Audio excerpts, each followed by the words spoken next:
Welcome to another episode of On the Move with We Cancerve. This show is all about young service leaders and how we're inspired to add a little more good to the world around us. So come along with us. We're on the move to make a difference.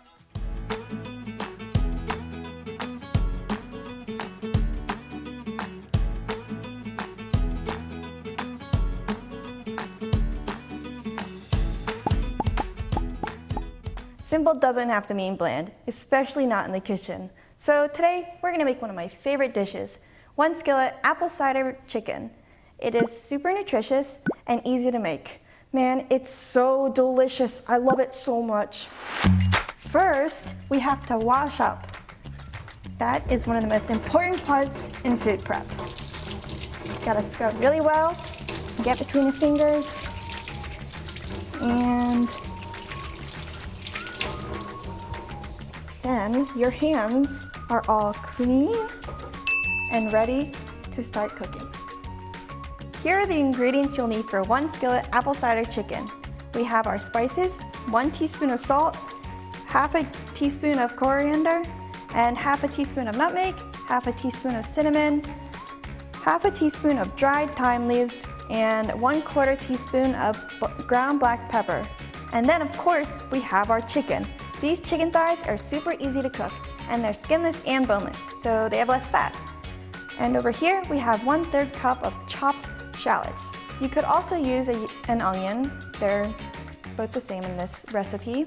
And then we also have a tablespoon of brown sugar. It could be light or dark, it doesn't matter. And we also have 2 tablespoons of butter and 2 cups of sliced apples. These are my favorite part of the recipe. And last but not least, we have apple cider. We have 1/3 cup of it, and make sure it's apple cider, not vinegar. Later in the show, we're gonna have a special where we're gonna go to Laura's Orchard and pick apples and get some really, really good apple cider. First, you'll wanna mix up all the spices together.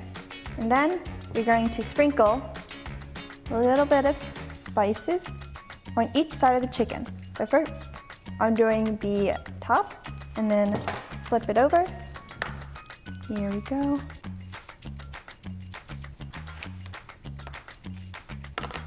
And do the other side. Doesn't need to be perfect. It's just gonna get a little spice. There. And now, our skillet has been heating up on the stove with a little bit of oil in it so that the chicken doesn't stick. Next, we're going to put the chicken thighs on the skillet. You can hear them cooking.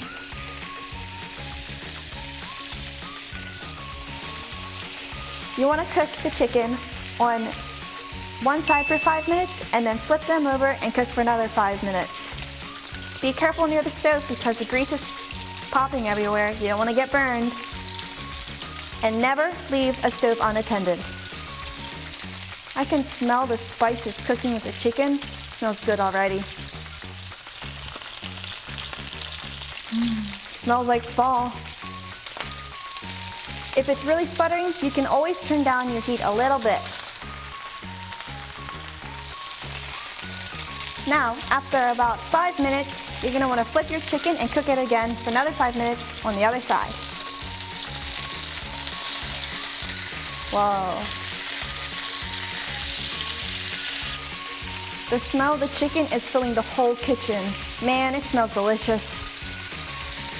To make sure your chicken is cooked, if you have a meat thermometer, make sure the chicken has reached at least 165 degrees Fahrenheit. If you don't have a meat thermometer, make sure that the chicken is no longer pink. We have a meat thermometer here, and we're gonna put it into the biggest piece of chicken. Oh good, so it's above 165 degrees.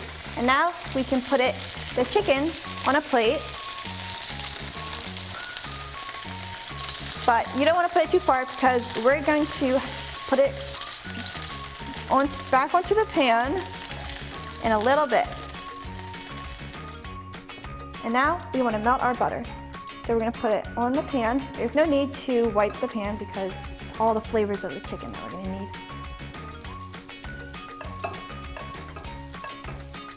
The 1 tablespoon of brown sugar.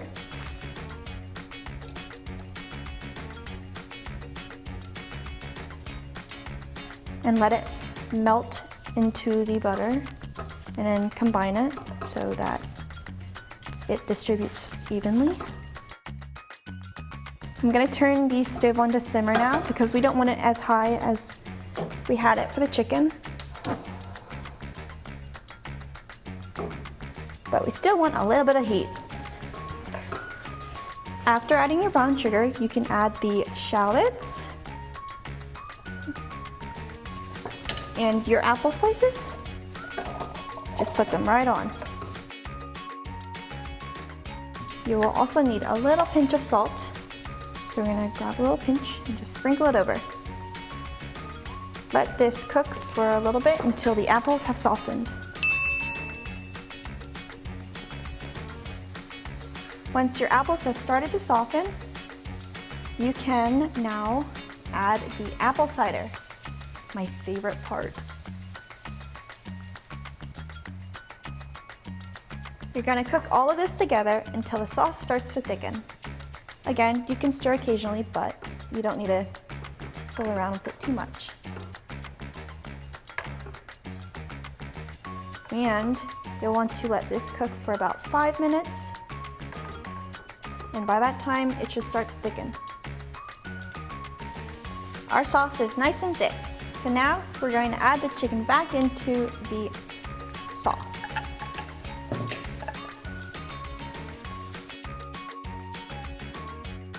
Make sure you get the chicken in the sauce. And you're gonna cook this for another 2 minutes. You can even try to scoop some of the sauce on top of the chicken so that it gets all the flavor. The chicken is definitely cooked now, and so we're gonna make sure we turn off the stove. And then it's time to plate it up. So now it's time to put one of the chicken thighs on your plate and make sure to get some of the apple mixture. That's the best part. With your chicken, you could also put any sort of side you would like. For me, I like to have sugar snap peas and a potato. So we have the apple cider chicken here and some more apple cider to complement this delicious dish. Time to dig in. Gotta get some apple and some chicken at the same time.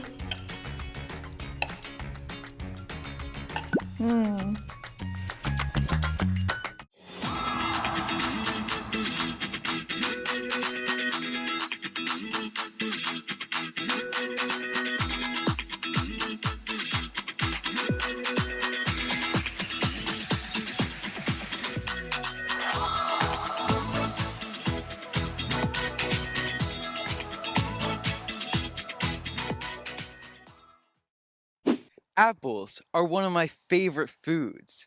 I like them baked, I like applesauce, I like them in a salad, and I like them as a healthy snack.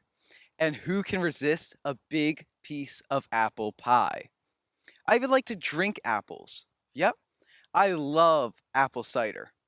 So today, we're here in Laura's Orchard in Churchville, and we're going to talk about all things apples.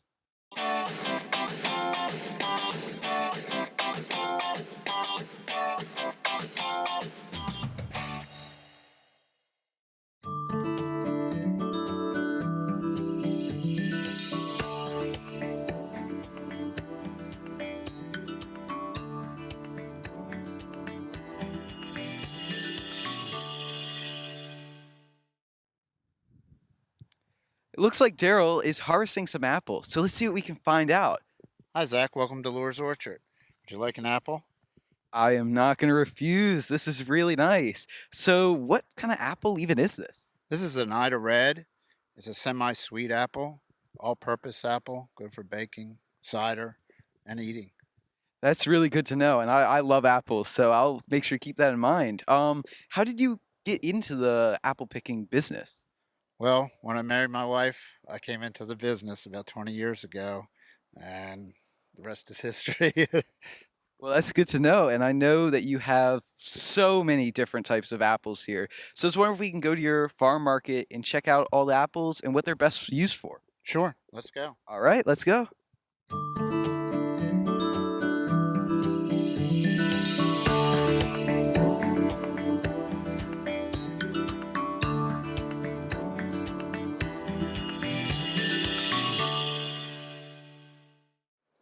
There are so many apples in front of me right now. It is hard to comprehend how many there actually are. But what apples are even in this bin?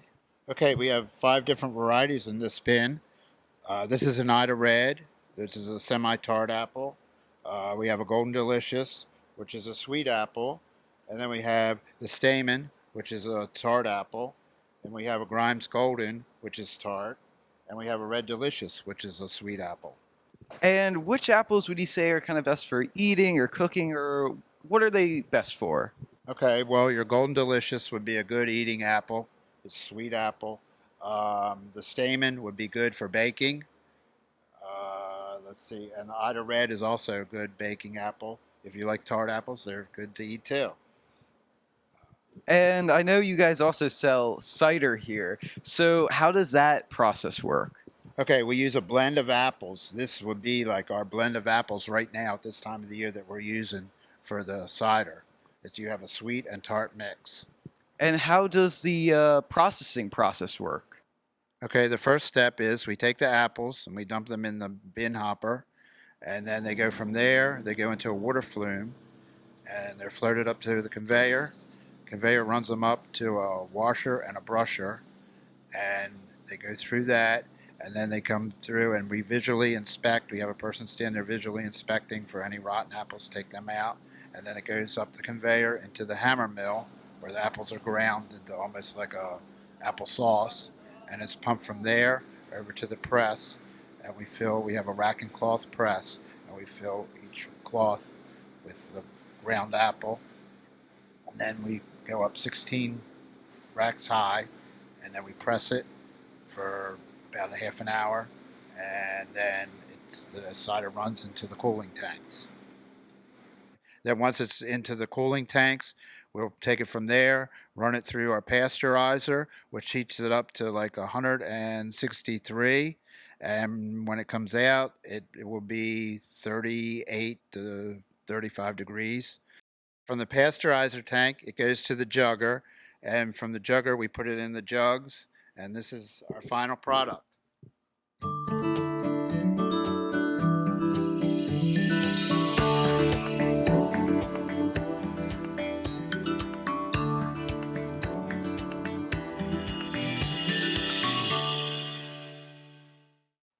Wow, look at this thing. This is incredible. Apples are high in fiber, loaded with vitamin C and antioxidants. They're nutritious, affordable, and most importantly, delicious.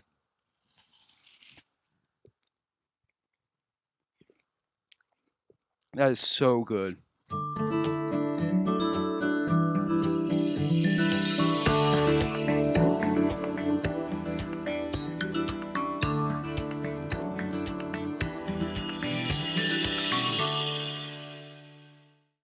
What keeps me volunteering each and every day is the excitement of getting on that fire truck and seeing what the next experience is going to give me. You get put in some amazing positions, but you don't get put in positions that you haven't had training to be able to handle. It's skills that you'll never get anywhere else. You may not be physically able to become a firefighter or an EMS. You might be comfortable helping in the kitchen area. You could work in the secretarial end. It's not just all physical work.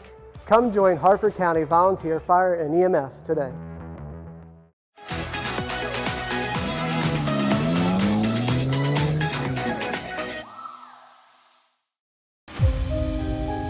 Solving mysteries can be fun, but when those mysteries involve the health and happiness of kids fighting cancer, it takes dedicated, compassionate, and hardworking researchers, like the researchers at the Johns Hopkins Kimmel Cancer Center.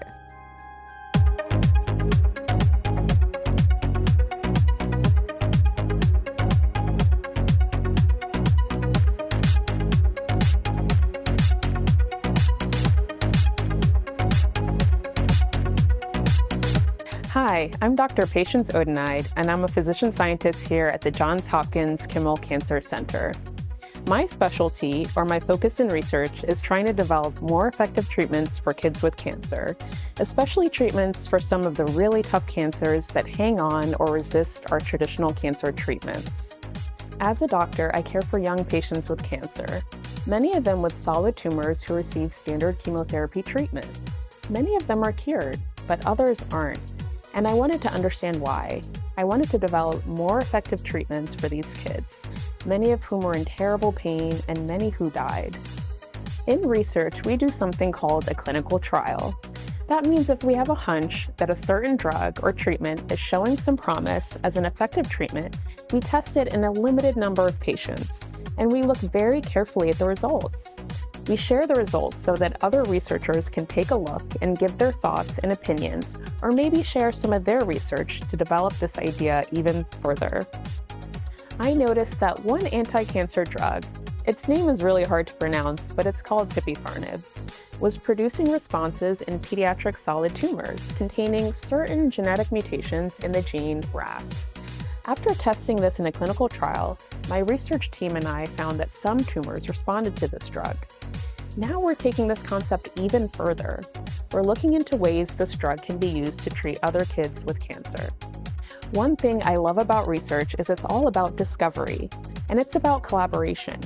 We not only share information within our research lab, but we collaborate with outside organizations and programs that help us with the cost of continuing our research.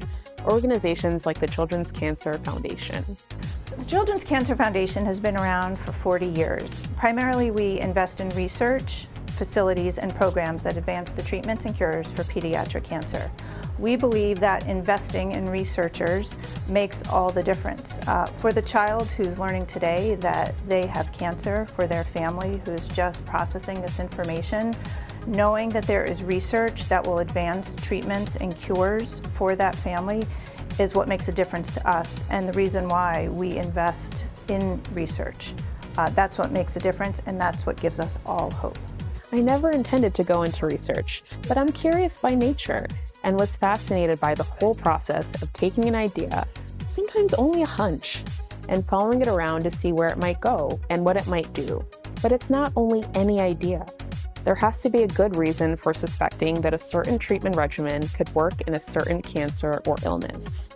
So maybe next time you're walking down your school hallway, try dropping into the science lab and asking a few questions. You never know where your curiosity will take you. The We Cancerve movement loves the work of the Johns Hopkins Kimmel Cancer Center, along with the Children's Cancer Foundation.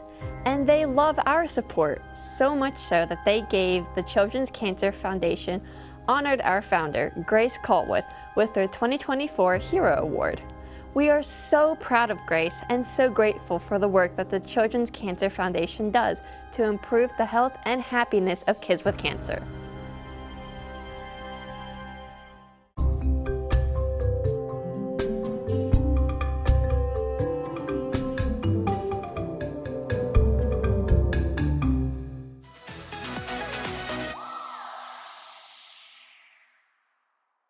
In a world often dominated by the voices of adults, it's refreshing to witness the emergence of a powerful new force, our youth. Young people across the nation are proving that age is no barrier to making a significant impact on their communities. From the halls of city council chambers to the stages of school assemblies, elementary, middle, and high school age children are making their voices heard by advocating for issues that matter deeply to them. We've seen inspiring examples of young people championing the rights of the homeless, demanding quality education for all, and fostering a spirit of compassion and generosity. When I was 12, I spoke out against a proposed local ordinance that sought to fine homeless people for essentially being homeless. I was one of several local advocates for people experiencing homelessness who testified at a city council meeting, and by the end of the night, the proposed ordinance was shut down. I am an advocate for homeless children. I believe that homeless, sick, and foster children are all children put in sad situations that are not their fault. 15-year-old Addison Golding and 14-year-old Lillian Moss spoke out recently at a Harford County School Board meeting, testifying on the value of keeping the Advanced Placement African American Studies class in public schools. They were among several dozen people, mostly youth, who courageously challenged the status quo. And by the end of the night, the school board voted to keep the class available for enrollment. Our own Gloria Park's persuasive call to action inspired classmates to support a cause that directly impacts vulnerable children. She spoke to a large group of middle and high school students, advocating for the needs of the hundreds of Central Maryland youth fighting critical illnesses and facing other sad situations. Because of her advocacy and speech, her school donated funds raised from an academic challenge to We Cancerve. These are just a few examples of the incredible work being done by young people and communities. Their voices are a testament to their intelligence, compassion, and unwavering belief in a better future. And there are many others out there like us. We believe you can be one of them. Your voice matters. Don't be afraid to use it.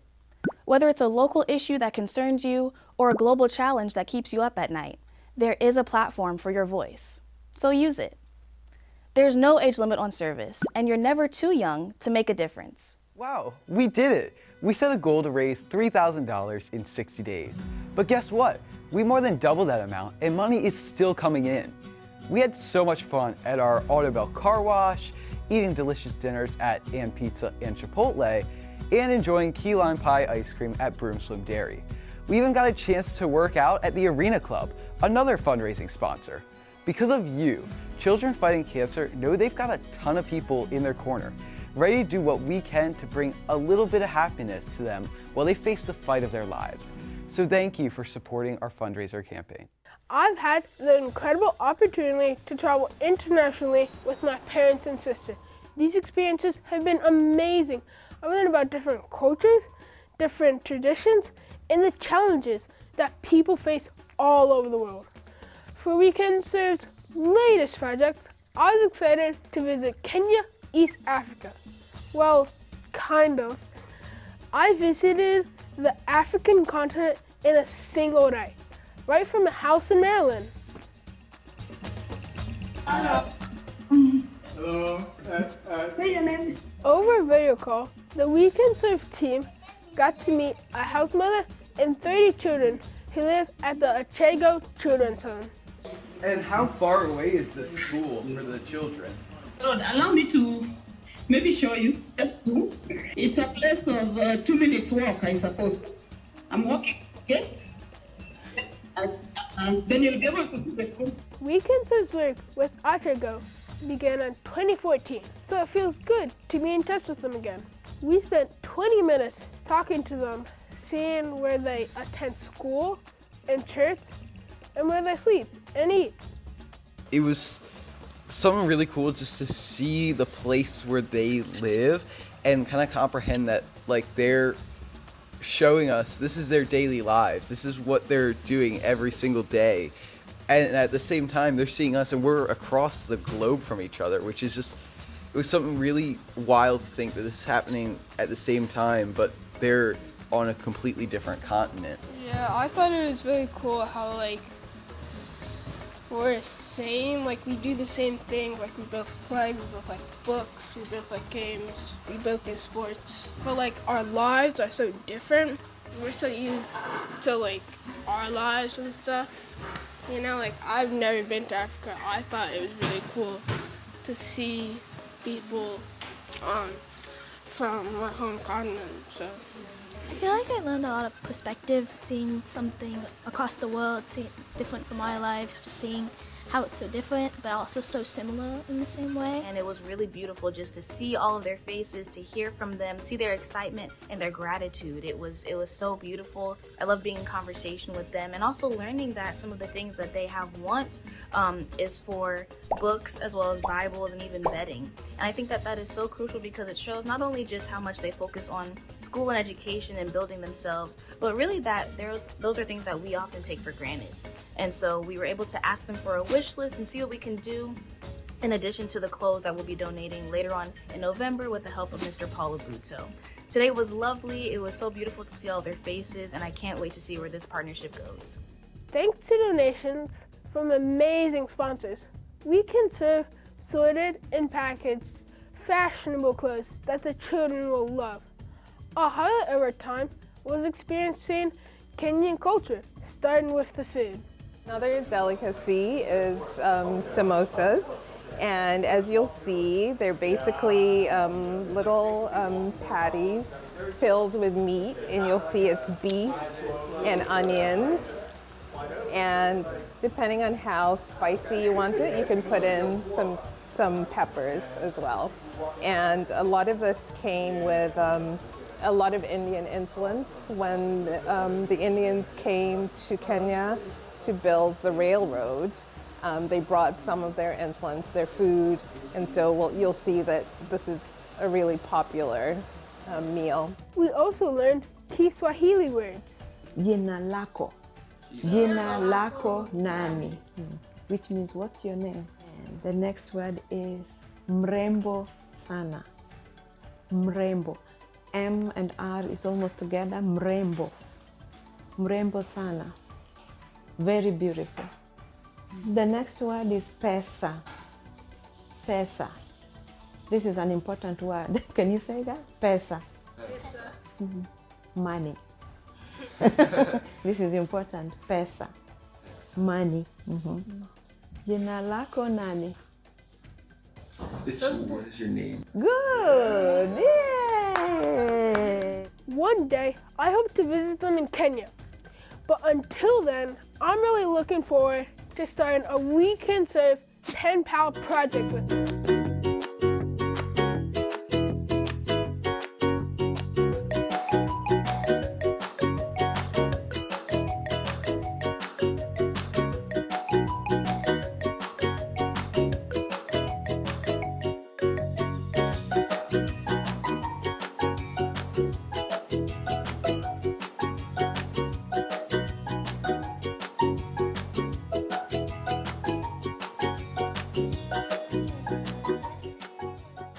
Thanks for hanging with us and learning about the ways that you can get involved, get engaged, and make your community stronger, safer, and better.